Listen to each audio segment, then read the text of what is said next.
Good. Very well, thanks. Okay, folks, so this first section will be live content, radio, TV, online, and we'll syndicate via WeTransfer afterwards. And then the second session will be a part of the written word and I'll send around the audio afterwards. Okay? Corky, do you want to kick us off? Yeah, sure. Well, it's good to see you again there. Just in relation to the game tomorrow and the Irish team selection, you haven't had a match yet, and there are a lot of people who haven't an awful lot of game time, with their teams. Can you talk about how you try to replicate that in terms of the limited enough preparation time you've had in the last while? Yeah, for sure, it's a little bit of a challenge for us, the game time, but we trained quite hard since we came in. We've had two kind of big sessions, a big session on Saturday, which was very fast, quite physical as well.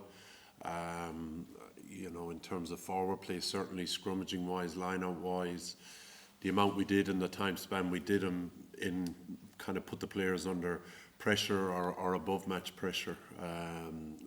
We did the same on Wednesday. So it's not the same as a match, but I think a lot of the guys have enjoyed the speed we've trained at and the intensity we've trained at, and they've felt they've gotten value out of it. A lot of them have a lot of very good work in the bank, I think Irish players, the way they're managed, the way they train,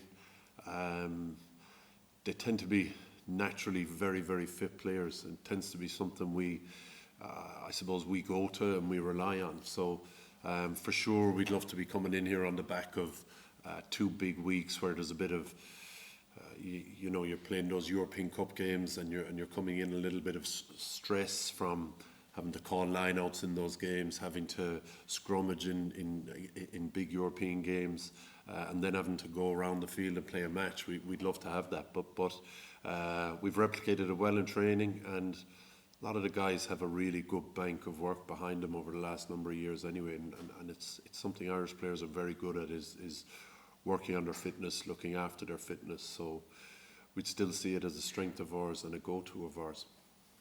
What are you expecting from Japan, given the fact of Ireland's interactions with them in the last while, the fact they've a game under their belt already? I mean, they've got 2 really good locks, but their pack is pretty abrasive and physical as well. Yeah, they're an excellently coached team. That's what Andy, coming into the summer, he would have said at the World Cup, they had brilliant players, but they were brilliantly coached as well, and coached the right way. I think they're not overcoached to the point where they have a bit of paralysis. They still have this attitude to go and play and seem to be backed to, I suppose, chase the unpredictable and chase offloads and take chances.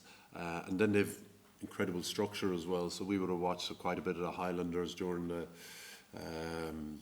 Trans-Tasman and the New Zealand competition as well, where Tony Brown was coaching. You're getting a lot of these highly scripted plays, and they're brilliant to watch as well. So they have a brilliant balance that way. James Moore is really experienced now as a line-out caller, so they get brilliant ball off their line-out. We struggled to get after them there during the summer. They scored a maul try against us during the summer. It was probably a big part of Australia getting a result against them, was how Australia managed to stop that part of their game. So sometimes they're really scripted, but they seem to have a real, license to go and play and offload as well.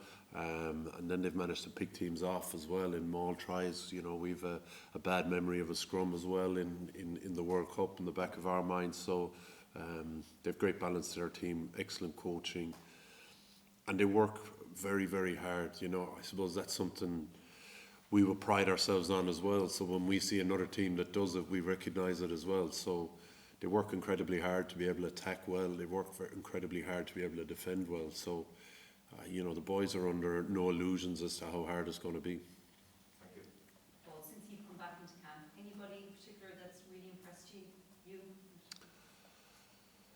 They've all impressed us. We kind of went down a certain path in the summer around some of the things we were looking for from players, and it's been very cool to see them delivering some of it within the, I suppose, the framework they have in their clubs.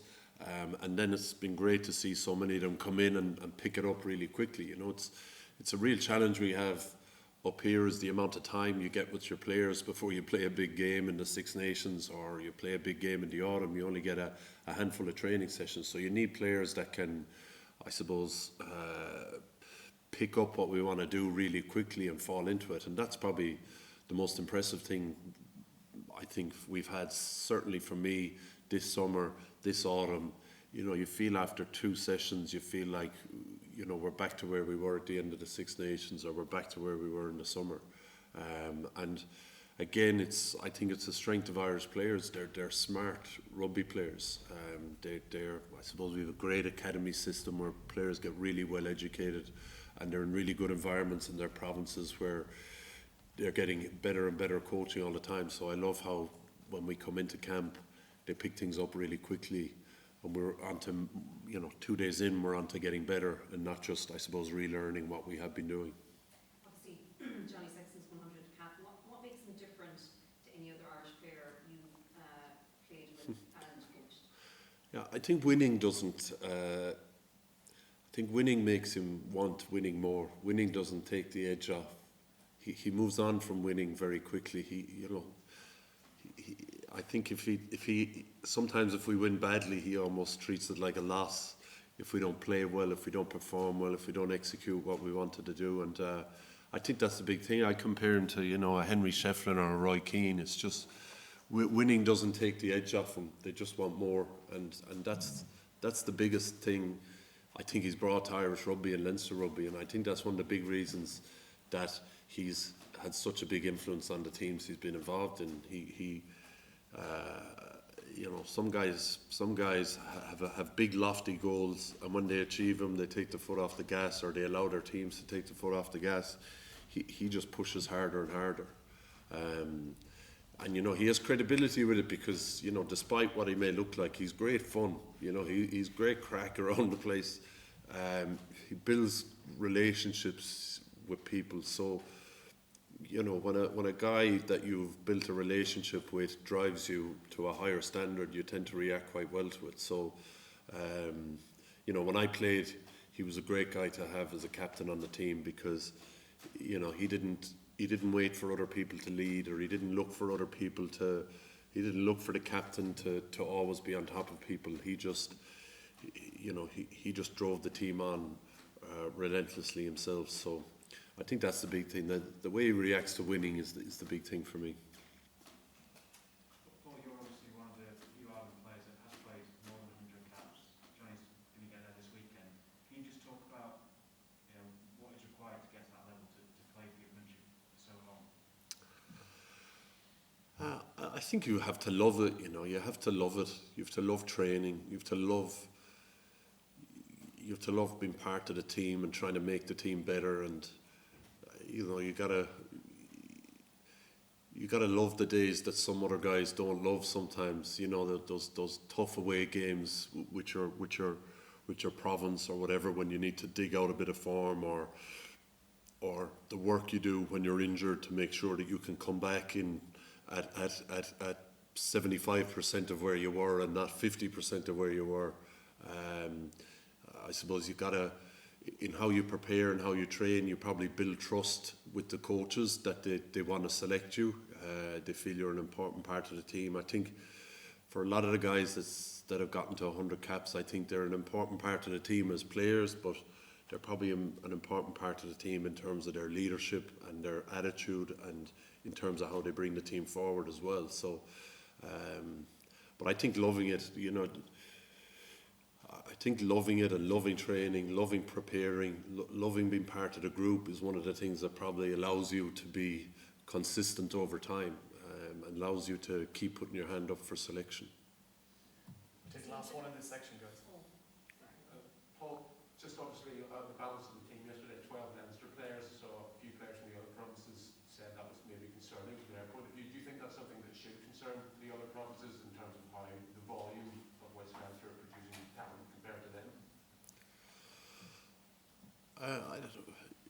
For sure, I'd say every province wants to have more Irish players in their squad. I remember when I first came into the Irish team under Declan Kidney, we had a big goals sheet, and one of the top goals was more Munster players playing for a winning Ireland. So I'm sure it is a concern for the provinces, and it's, you know,